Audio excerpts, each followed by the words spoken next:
എൻ്റെ കൊച്ചിനെ ഇറക്കാൻ പറ്റൂ, എൻ്റെ കൊച്ചിനെ ഇറക്കി തരണം. എങ്ങനെയെങ്കിലും അഫാൻ എന്ന കൊടും കുറ്റവാളിയെ കുറിച്ചിട്ട് ഞാൻ പ്രത്യേകിച്ച് പറയേണ്ടതായിട്ടൊന്നുമില്ല. സൈക്കോക്ക് കഞ്ഞി വെച്ചവൻ എന്നൊക്കെ പറയാം. അത്ര വൃത്തികെട്ട, അത്ര ദുഷ്ടനായിട്ടുള്ള ഒരാൾ നമ്മുടെ കേരളത്തിൽ ഉണ്ട് എന്ന് കേൾക്കുമ്പോൾ നമുക്ക് വളരെ വളരെ ദേഷ്യവും സങ്കടവും ഒക്കെ തോന്നുന്നുണ്ട് എന്നുള്ളതാണ്. സ്വന്തം ഉമ്മയെ ഷാള് മുറുക്കി കൊല്ലുന്നു. അയാൾ കൊന്നു എന്ന് കരുതുന്ന ഉമ്മ മരണപ്പെട്ടിട്ടുണ്ടായിരുന്നില്ല, ബോധം കെട്ടുകിടക്കുകയായിരുന്നു. അതെ, അത് കഴിഞ്ഞ് വല്ലുമ്മയെ വീട്ടിൽ ചെന്ന് അങ്ങ് ചുറ്റിക കടിച്ചു കൊല്ലുന്നു. അത് കഴിഞ്ഞ് ഉപ്പയുടെ സഹോദരനെയും ഭാര്യയെയും കൊല്ലുന്നു. സ്വന്തം സഹോദരനെ വീട്ടിൽ വെച്ച് കൊണ്ട് തന്നെ ചുറ്റിക കടിച്ചു കൊല്ലുന്നു. കാമുകിയെ വീട്ടിൽ നിന്ന് വിളിച്ചു വരുത്തി കൊണ്ടുവന്ന് തലക്കടിച്ചു കൊല്ലുന്നു. അതിദാരുണമായിട്ടുള്ള കൊലപാതകങ്ങളാണ്. അയാൾ മദ്യപിച്ചുകൊണ്ട് ചെയ്തു എന്നുള്ളതാണ് പറയുന്നത്. പക്ഷേ അയാൾ ലെക്ക് കെടാനുള്ള മദ്യം ഒന്നും കഴിച്ചിട്ടില്ല. അത്രക്ക് സൈക്കോത്തരം മനസ്സിലുള്ള ഒരു പറയുന്നില്ല, കൂടുതലായിട്ട് പറഞ്ഞ വലിയ പ്രശ്നം. അഫാന്റെ ഉമ്മ ബോധം വന്നപ്പോൾ ആദ്യം പറഞ്ഞ കാര്യം എന്താണ്? എനിക്ക് കട്ടിൽ നിന്ന് വീണപ്പോൾ ഉണ്ടായിട്ടുള്ള ഒരു ബോധക്ഷയം അത്രയേ ഉള്ളൂ എന്നുള്ളതാണ്. പോലീസ് ചോദിച്ചുകൊണ്ടേ ഇരിക്കുന്നുണ്ട്, നിങ്ങളെ ഉപദ്രവിച്ചതല്ലേ എന്നുള്ളത്. പക്ഷെ അവരത് സമ്മതിച്ചു തന്നില്ല. പിന്നീട് ഉമ്മയ്ക്ക് കാര്യങ്ങൾ മനസ്സിലാക്കി കൊടുക്കുന്നു, എല്ലാവരെയും നമ്മുടെ മൂത്ത മകൻ കൊന്നു എന്നുള്ളത്. അത് കേട്ടപ്പോൾ അവർ ഭയങ്കരമായിട്ട് വിഷമിച്ചു, ഭയങ്കര സങ്കടമായി. എന്നാൽ പോലും അവർ ആ ഒരു വാദത്തിൽ ഉറച്ചു നിൽക്കുന്നു. ഓക്കെ, ഉമ്മയുടെ വാക്കുകൾ നമുക്കൊന്ന് കണ്ടു നോക്കാം, ഒന്ന് കേട്ടു നോക്കാം. ഉമ്മയുടെ ഒരു മാനസിക അവസ്ഥ ഇത് കേട്ടാലും കണ്ടാലും നിങ്ങൾക്ക് മനസ്സിലാവും. അപ്പൊ ഉമ്മ ഇപ്പോ പോലീസുകാരോട് പറഞ്ഞ മൊഴി അതുപോലെ തന്നെയാണ് ഉമ്മ നിൽക്കുന്നത്? അതാണ് കറക്റ്റ്, ഞാൻ പറഞ്ഞതാണ് കറക്റ്റ്. എനിക്ക് അതേ ഓർമ്മ ഉള്ളു. അതായത് ഉമ്മ പറയുന്നത് കട്ടിലിൽ നിന്ന് വീണു അതാണോ പറഞ്ഞത്? ഞാൻ കട്ടിലിൽ നിന്ന് വീണതാണ് ഞാൻ പറയുന്നത്. എനിക്ക് സംഭവിച്ചതും അത് തന്നെയാണ്, എൻ്റെ ഓർമ്മയിലും അത് തന്നെയാണ്. ഒരു പക്ഷേ അഫാൻ പിന്നിലൂടെ ചെന്ന് ഷാള് കഴുത്തിലിട്ട് മുറുക്കിയതാവാൻ സാധ്യതയുണ്ട്. അപ്പൊ ബോധം കെട്ടതാവും. ഉമ്മ ചിലപ്പോൾ അഫാനെ കണ്ടിട്ട് പോലും ഉണ്ടാവില്ല. അതൊരു സാധ്യതയാണ്. വലിച്ച് താഴെ ഇട്ടപ്പോൾ തല ഇടിച്ച് ബോധം പോയി. ഇവൻ വിചാരിച്ചു മരിച്ചു എന്നുള്ളത്. അവൻ അവിടെ നിന്നും പോയി. അതാണ് സംഭവിച്ചിട്ടുള്ളത്. അപ്പോൾ ഉമ്മ പിന്നിൽ നിന്ന് ആയതുകൊണ്ട് തന്നെ അഫാനെ കണ്ടിട്ടുണ്ടാവില്ല. അതുകൊണ്ടാകാം ഞാൻ വീണതാണ് എന്നുള്ള ഒരു ഇത്. ചിലപ്പോൾ ആ ഒരു ഷോക്ക്, തല ഇടിച്ച ഷോക്കിൽ ഒന്നും ഓർത്തിട്ടുണ്ടാവില്ല. അത് അവർ വീണതാണ് എന്ന് ധരിച്ചിട്ടുണ്ടാവും. ഒരു സാധ്യത തന്നെയാണത്. ഉമ്മയോട് പോലീസുകാർ കുറെ തവണ ചോദിച്ചോ ഇത്? ചോദിച്ചു, 2 തവണ ചോദിച്ചു. ഒന്നും ഓർമ്മ കിട്ടാത്തോണ്ടാണോ ഇനി അതങ്ങനെ തോന്നുന്നത്? ഓർമ്മ എനിക്ക് അന്നത്തെ കാര്യം, ഞാൻ ഉണ്ടാക്കിയ കാര്യങ്ങൾ, സ്കൂളിൽ കൊച്ചിനെ വിട്ട കാര്യമൊക്കെ ഓർമ്മ ഉണ്ട്. അത് തന്നെ ഞാൻ പറഞ്ഞത്. റഹീമിനോട് ഇത് തന്നെയാണോ പറഞ്ഞത്? ഫഹീമിനോട് ഇത് തന്നെ പറഞ്ഞു. കണ്ടില്ലേ, അവർ ആ ഒരു വീഴ്ചയിൽ ഒരു പക്ഷെ ആ ഒരു സമയം മറന്നുപോയതാകാം. അല്ലെങ്കിൽ നമ്മൾ വിചാരിക്കുന്നത് പോലെ തന്നെ പിന്നിൽ നിന്ന് തന്നെയാവും ഇവനെ ആക്രമിച്ചിട്ടുണ്ടാവുക. സ്വാഭാവികമായിട്ടും അഫാന്റെ നിഴല് പോലും ചിലപ്പോൾ കണ്ടിട്ടുണ്ടാവില്ല. തലയടിച്ച് വീണു. മുഖം കണ്ടാൽ തന്നെ നിങ്ങൾക്കറിയാം, കണ്ണ് കണ്ടാൽ തന്നെ നിങ്ങൾക്കറിയാം അതൊരു നുണയല്ല. അവർ ആലോചിച്ചെടുക്കുന്ന കാര്യമല്ല. ആവർത്തിച്ച് പോലീസുകാർ ചോദിച്ച അതേ ചോദ്യം തന്നെയാണ് ശ്രീകണ്ഠൻ നായരും ചോദിക്കുന്നത്. അവരുടെ മുഖത്ത് ഒരു തരത്തിലുള്ള ഭാവവ്യത്യാസവും ഇല്ല. അവർ ഓർത്തെടുക്കാൻ ശ്രമിക്കുന്നു, അതും പോലും കഴിയുന്നില്ല. അത് നിങ്ങൾ കണ്ടാൽ തന്നെ മനസ്സിലാവും. മകൻ ചെയ്ത കാര്യങ്ങളൊക്കെ ഓർമ്മയുണ്ടല്ലോ? അവര് പറഞ്ഞു ഓർമ്മ ഉണ്ട്. അല്ലാതെ എനിക്കറിയില്ല, അവര് പറഞ്ഞ ഓർമ്മ ഉണ്ട്. അപ്പൊ ഈ ഉമ്മയ്ക്ക് എല്ലാം ഓർമ്മയൊക്കെ വരുമ്പം പോലീസുകാരോട് എല്ലാ കാര്യങ്ങളും പറയുക. കാര്യം ഞങ്ങൾ ഇങ്ങനെയുള്ള അക്രമങ്ങൾ ഉണ്ടാവാതിരിക്കാൻ വേണ്ടി ഇറങ്ങിയതാ ഉമ്മ. സാറേ, എന്റെ കൊച്ചിനെ ഇറക്കാൻ പറ്റൂ, എന്റെ കൊച്ചിനെ ഇറക്കി തരണം. എങ്ങനെയെങ്കിലും എന്റെ മൂത്തോ ഇളയ മരിച്ചു, എനിക്ക് മൂത്തോനെ അവനെങ്കിലും എനിക്ക് ഇറക്കി തരണം. എങ്ങനെയെങ്കിലും എനിക്ക് അവനെ പ്രതീക്ഷിച്ചാണ് ജീവിക്കുന്നത്. അല്ലെങ്കിൽ ഞാൻ എന്തെങ്കിലും കൊണ്ട് ചെയ്യാൻ മനുഷ്യന് നമുക്ക് നോക്കാം. ഉമ്മ സമാധാനമായിട്ട് കിടക്കുക കേട്ടോ. ഉമ്മക്ക് ഒന്നും കൊണ്ട് ഓർമ്മയില്ല എന്നുള്ളതിന് ഏറ്റവും വലിയ തെളിവ് ഇതാണ്. എനിക്ക് ഇനി എൻ്റെ മകൻ മാത്രമേ ഉള്ളൂ, ഇവൻ മാത്രമേ ഉള്ളൂ, ബാക്കി എല്ലാവരും നഷ്ടപ്പെട്ടു എന്നുള്ളത്. ഒരു പക്ഷേ ഈ ഒരു സമനിലയിൽ നിന്ന് എന്തെങ്കിലും ഒരു മാറ്റം ഉമ്മക്ക് വന്നിട്ടുണ്ടാവും. സ്വാഭാവികമായിട്ടും വീട്ടുകാർ പറയുകയാണ്, ഭർത്താവാണ് പറയുന്നത്, നമ്മുടെ മകൻ എല്ലാവരെയും കൊന്നു എന്നുള്ളൊരു കാര്യം. അത് കേൾക്കുമ്പോൾ ചിലപ്പോൾ അവരെല്ലാവരും നഷ്ടപ്പെട്ടു, ഇനി ഇവനേ ഉള്ളൂ എന്നുള്ളൊരു ബോധം മനസ്സിനേക്കുള്ളിലേക്ക് വന്നിട്ടുണ്ടാവും. അല്ലെങ്കിൽ അഫാൻ ഒന്നും ചെയ്തിട്ടില്ല എന്നുള്ളൊരു ചിത്രം. അതായത് അഫാനെ ലാസ്റ്റ് ഉമ്മ കണ്ട് ചിലപ്പോൾ പിന്നിൽ നിന്നും കഴുത്ത് വലിക്കുന്നത് ആവണമെന്നില്ല. അതിന് മുന്നേ വേറെ വല്ല സീനൊക്കെ ഓർമ്മ ഉണ്ടാവുക. സ്വാഭാവികമായിട്ടും അഫാന്റെ അവസാന ചിത്രം ഇതല്ലാത്തത് കൊണ്ട് തന്നെ ഉമ്മക്ക് വിശ്വസിക്കാൻ ബുദ്ധിമുട്ടുണ്ടാവും. ഇതൊരു മാനസികപരമായിട്ടുള്ള ഒരു കാര്യം കൂടിയാണ്. നിങ്ങൾക്കത് മനസ്സിലാവുമെന്ന് ഞാൻ പ്രതീക്ഷിക്കുന്നു. ഉമ്മ ഈ ഒരു മകന് വേണ്ടിയിട്ട് കരയുമ്പോൾ മറ്റുള്ള ആളുകളെ ക്രൂരമായി കൊന്ന ആ ഒരു കാര്യത്തെക്കുറിച്ചാണ് നമ്മൾ ചിന്തിക്കുന്നത്.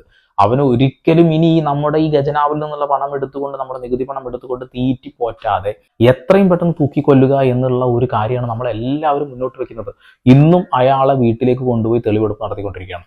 ഓരോ തെളിവെടുപ്പ് കാണുമ്പോഴും അയാൾ വല്ല സിനിമാ കഥ പറയുന്നത് പോലെയാണ് ഓരോന്ന് പറഞ്ഞുകൊണ്ടിരിക്കുന്നത്.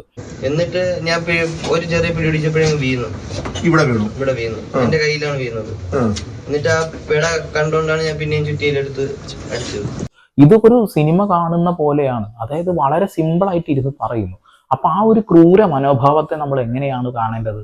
ഇപ്പോൾ ശ്രീകണ്ഠൻ നായരുടെ ഒരു നേതൃത്വത്തിൽ ഒരു വീട് വെച്ച് കൊടുക്കുന്നുണ്ട് ഈ അഫാന്റെ ഫാമിലിക്ക്. കാരണം എന്താ വെച്ചാൽ ആ ഒരു വീട്ടിൽ ഇനി താമസിക്കാൻ ബുദ്ധിമുട്ടായിരിക്കും. ഒരു 2 കൊലപാതകം നടന്ന ഒരു വീടാണ്. വളരെ ഭീതി പരത്തുന്ന ഒരു ഓർമ്മ തന്നെയാവും ആ വീട്ടിലേക്ക് എപ്പോൾ കയറി ചെന്നിട്ടുണ്ടെങ്കിൽ. സ്വാഭാവികമായിട്ട് അവർക്ക് താമസിക്കാൻ കഴിയില്ല. അപ്പോൾ SKNന്റെ ഇടപെടലുകൾ മൂലം ഒരു വീട് വെച്ച് കൊടുക്കുന്നു. നല്ല കാര്യം. കാരണം ഇനി അവർക്ക് ആ ഒരു വീട്ടിൽ തുടരാൻ കഴിയില്ല. ഇനി ആ ഒരു ഉപ്പയും ആ ഒരു ഉമ്മയും മാത്രമേ ഉള്ളൂ. എല്ലാവരും ഇല്ലാതായിരിക്കുന്നു, എല്ലാവരും ഇല്ലാതാക്കിയിരിക്കുന്നു. ഇനിയും നികുതി പണം എടുത്ത് ഇവനെ തീറ്റിപ്പോറ്റരുത്. എല്ലാ തെളിവുകളും കിട്ടി, ഇവനെല്ലാം സംബന്ധിച്ചു. ഇനി എന്ത് പ്രൊസീജിയർ എന്നുള്ളതാണ് ചോദ്യം. എത്രയും പെട്ടെന്ന് തൂക്കിക്കൊല്ലാൻ വിധിക്കുക, എന്നിട്ടൊരു 10 കൊല്ലം തീറ്റിക്ക്. എന്താ ചെയ്യാതെ സംഭവിക്കുക? തൂക്കിക്കൊല്ലാൻ വിധിച്ച് ഒരു 10 ദിവസത്തിനുള്ളിലെങ്കിലും തൂക്കിക്കൊല്ലണം. അല്ലാതെ തീറ്റിപ്പോറ്റിയിട്ട് ഇനി ആരാച്ചന്മാരില്ലാറ്റാണ് എന്നുണ്ടെങ്കിൽ ഒരു പരസ്യം ചെയ്ത ഇഷ്ടം പോലെ ആളുകളെ കിട്ടും. കാരണം ഇങ്ങനെയുള്ള ക്രൂരന്മാരെ കൊല്ലാൻ കിട്ടുന്ന അവസരം പാഴാക്കാൻ ആരും തയ്യാറാവില്ല. അത്ര വലിയ ക്രൂരകൃത്യമാണ് ചെയ്തിട്ടുള്ളത് അല്ലേ. സ്വന്തം കാമുകിയെ കൊല്ലാനുള്ള കാരണം കാമുകിയുടെ കയ്യിൽ നിന്ന് കുറച്ച് ഗോൾഡ് വാങ്ങിയിട്ടുണ്ടായിരുന്നു. ആ ഗോൾഡ് തിരിച്ചു ചോദിച്ചപ്പോഴാണ് കാമുകിയെ വകവരുത്തിയത് എന്നുള്ളതാണ്. പിന്നെ ഒരുപാട് നുണകൾ, ഉമ്മയ്ക്കാണ് ഒരുപാട് കടങ്ങൾ എന്നൊക്കെ വെറുതെ നുണ പറയുന്നത്. 76 ലക്ഷത്തോളം രൂപ കടം ഉണ്ടാക്കിയത് അഫാനാണ് എന്ന് പറയുന്നു. അവൻ പലയിടങ്ങളിൽ നിന്നും കടം വാങ്ങിയിട്ടുണ്ട്. ഓരോ ആഡംബര ലൈഫ് മുന്നോട്ട് കൊണ്ടുപോകാൻ വേണ്ടി തന്നെയാണ് ഓരോ കാര്യങ്ങൾ ചെയ്തിട്ടുള്ളത്. ഇനി വേറെ വല്ല സിന്തറ്റിക് ഉപയോഗിച്ചിട്ടുണ്ടോ എന്നൊന്നും പറയാനൊന്നും കഴിയില്ല. ഈ ഒരു ചെറിയ മദ്യത്തിന്റെ ലെക്കിൽ അവൻ ഇത് ചെയ്തിട്ടുണ്ടെങ്കിൽ നാളെ അവൻ ജാമ്യത്തിലേക്ക് ഇറങ്ങി കഴിഞ്ഞാൽ എന്താ അവസ്ഥ? ഇങ്ങനെയുള്ള ആളുകളെ വെച്ച് പൊറുപ്പിക്കാതിരിക്കുക എന്നുള്ളതാണ്. എന്നതിന് ശേഷം തെളിവെടുപ്പിന്റെ സമയത്ത് ചാടി കാല് മുറിക്കാൻ നോക്കുക. എന്തൊക്കെയാണ് അവന്റെ കാണിച്ചു കൂട്ടലുകൾ? എന്തിനാണ് ഇങ്ങനെ വെച്ചോണ്ടിരിക്കുന്നത് എന്നുള്ളതാണ്. ഇപ്പൊ 2 ദിവസം മുമ്പാണ് തോന്നുന്നു UP-യിൽ ഏതോ ഒരു റേപ്പിസ്റ്റിനെ വെടിവെച്ച് കൊന്നു എന്നൊക്കെ വാർത്ത കേൾക്കുന്നു. ചില വാർത്തകളൊക്കെ കേൾക്കുമ്പോൾ നമുക്ക് സന്തോഷം തോന്നാറുണ്ട്, അവനത് കിട്ടേണ്ടതാണ് എന്നുള്ളത്. ഇവിടെ ഇതാ നമ്മുടെ കേരളത്തിലൊക്കെ ഇനി തീറ്റിപ്പോറ്റിയിട്ട് ഇങ്ങനെ കൊണ്ട നടക്കുക, നമ്മളെല്ലാവരും നികുതി പണം എടുത്തുകൊണ്ട്. ഉമ്മയുടെ ആ വാക്ക് കേൾക്കുമ്പോൾ, ഉമ്മയുടെ ആ ഒരു ഇത് കാണുമ്പോൾ ഭയങ്കരമായിട്ട് വിഷമം തോന്നുന്നു. അവരിപ്പോഴും ആ ഒരു മകനെ സ്വീകരിക്കാൻ തയ്യാറായിട്ട് നിൽക്കുകയാണെന്നുള്ളതാണ്. ഒരു പക്ഷെ അവർ ആ ഒരു മനോനില മാറി ഒന്ന് ശരിയായി കഴിഞ്ഞാൽ അവർ തന്നെ ചിലപ്പോൾ അഫാനെ തീർക്കാനും സാധ്യതയുണ്ട്. ഉപ്പ പറയുന്നത് ഒരിക്കലും ആ നാറിയെ എനിക്കിനി കാണണ്ട എന്നുള്ളതാണ്. ഓരോ വീട്ടിൽ ഓരോ നരാധമന്മാരും ഒന്ന് ജനിച്ചു വീഴുമ്പോൾ നമ്മൾ പോലും അറിയുന്നില്ല അല്ലേ. അപ്പൊ കഴിഞ്ഞ ദിവസം ഒരു വാർത്ത നിങ്ങൾ കേട്ടിട്ടുണ്ടാവും. ഒരു പയ്യനെ കുത്തി അങ്ങ് കൊന്നു. എന്തിനാ കൊന്നത്? അവന്റെ പെങ്ങളെ കല്യാണം ആലോചിച്ചു, കല്യാണം ഉറപ്പിച്ചു. പെങ്ങൾക്കൊരു ജോലി കിട്ടിയപ്പോൾ പെങ്ങള് കല്യാണത്തിൽ നിന്ന് മാറി. അതിന് വീട്ടിലേക്ക് പെട്രോളും കത്തിയൊക്കെ ആയിട്ട് വന്നിട്ട് ആ ഒരു ഫാമിലിയെ തീർക്കാനാണ് ശ്രമിച്ചത്. അതാണ് മനോനിലകൾ. മലയാളികളുടെ മനോനിലയിൽ വലിയ മാറ്റം വന്നിട്ടുണ്ട്. ഈ ന്യൂ ജനറേഷൻ ആണെങ്കിലും ശരി, ഈ ജനറേഷൻ, പഴയ ജനറേഷൻ, ഏത് ജനറേഷൻ ആണെങ്കിലും ശരി, കുറച്ച് ഓവറല്ലേ? എന്തുകൊണ്ട് ഓവറാവുന്നത്? നിയമത്തിന്റെ പിടിപ്പുകേട്. നിയമം കൃത്യമായ രീതിയിലല്ല. അതാണ് എളുപ്പമാണ് എല്ലാവർക്കും ഊരിപ്പോവാൻ എന്നുള്ളതാണ്. എന്ത് ചെയ്താലും ജാമ്യത്തിന് ഇറക്കിക്കൊണ്ടുപോകാൻ എളുപ്പമാണ് എന്നുള്ളതാണ്. നിങ്ങൾ ശ്രദ്ധിച്ചിട്ടുണ്ടോ എന്നറിയില്ല. ഈ റോഡ് സൈഡിലൊക്കെ പോകുന്ന സീറ്റ് ബെൽറ്റ് ഇടാത്ത ആളുകളെയും ഹെൽമെറ്റ് ഇടാത്ത ആളുകളെയും കഴുത്തിന് പിടിച്ച് ഫൈൻ ഇടുന്ന ഒരു പോലീസ് ഉണ്ടല്ലോ ഇവിടെ. നേരെ തിരിച്ച് കഞ്ചാവും അതേപോലെ തന്നെ മറ്റുള്ള സിന്തറ്റിക് ആയിട്ടുള്ള പോലെയുള്ള ഓരോ സാധനങ്ങൾ ഉപയോഗിക്കുന്ന ആളുകളെയൊക്കെ സിമ്പിളായി പിടിക്കുന്നു, വെറുതെ വിടുന്നു, പിടിക്കുന്നു, വെറുതെ വിടുന്നു. ഇതാണ് നമ്മുടെ ഒരു നിയമവ്യവസ്ഥതയുടെ ഒക്കെ ഒരു പ്രത്യേകതകൾ. ഇവരൊക്കെ ഈ ലഹരി പിടിക്കുമ്പോൾ ആ ഒരു സമയത്ത് തന്നെ അവർ തൂക്കിക്കൊല്ലാൻ വിധിക്കുക. അതാണ് ഏറ്റവും നല്ലത്. ഇവിടെ കുറേ മനുഷ്യാവകാശ കമ്മീഷനും അതും ഇതും എന്നൊക്കെ പറഞ്ഞു വരും. അവരൊക്കെ ഒന്ന് മാറ്റി കണ്ണടച്ച് നിൽക്കുക. എന്നിട്ട് ഇവിടെ പാർലമെന്റിൽ കൃത്യമായിട്ടുള്ള ഒരു നിയമ സംവിധാനം, ഒരു നിയമ മാറ്റം, ഒരു നിയമ ഭേദഗതിയൊക്കെ വരുത്തി ലഹരി കൈയോടെ പിടിച്ചു കഴിഞ്ഞാൽ, അത് തെളിഞ്ഞു കഴിഞ്ഞാൽ വധശിക്ഷ നടത്താൻ പറ്റുമോ? ചങ്കൂറ്റമുള്ള ആരെങ്കിലും ഉണ്ടോ അതിന്? ഇല്ല എന്നുള്ളതാണ്.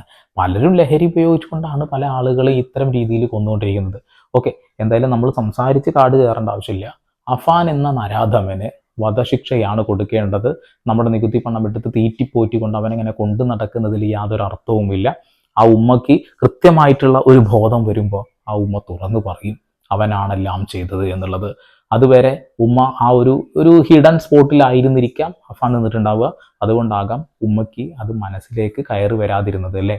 ഇനിയും ഇതേപോലെയുള്ള അഫാന്മാർ ഇവിടെ ഉണ്ടാവാതിരിക്കാൻ നിയമം ശക്തമാവുക തന്നെ വേണം. ലഹരിക്കെതിരെയായിട്ടും എല്ലാവരും പ്രവർത്തിക്കുക. അതുപോലെ തന്നെ ഇങ്ങനെയുള്ള നാറികളെ സമൂഹത്തിൽ നിന്ന് മാറ്റി നിർത്തുക. നമ്മളെ സഹായിക്കുന്ന നമ്മുടെ കൂടെ നിൽക്കുന്ന രാഷ്ട്രീയ നേതാക്കന്മാരെ മാത്രം നമ്മൾ സപ്പോർട്ട് ചെയ്യുക. ഈ കാര്യങ്ങൾ മാത്രം നോക്കിയാൽ മാത്രമേ കേരളം സുന്ദരമായിട്ട് തന്നെ മുന്നോട്ട് പോവുകയുള്ളൂ. അല്ലാത്ത പക്ഷം കേരളം ചെകുത്താൻ്റെ കയ്യുടെ ഉള്ളിൽ കിടന്ന് ഇങ്ങനെ അമരും. നമ്മളൊക്കെ ഇത് കണ്ടും കേട്ടും ഇങ്ങനെ പോയിക്കൊണ്ടിരിക്കും.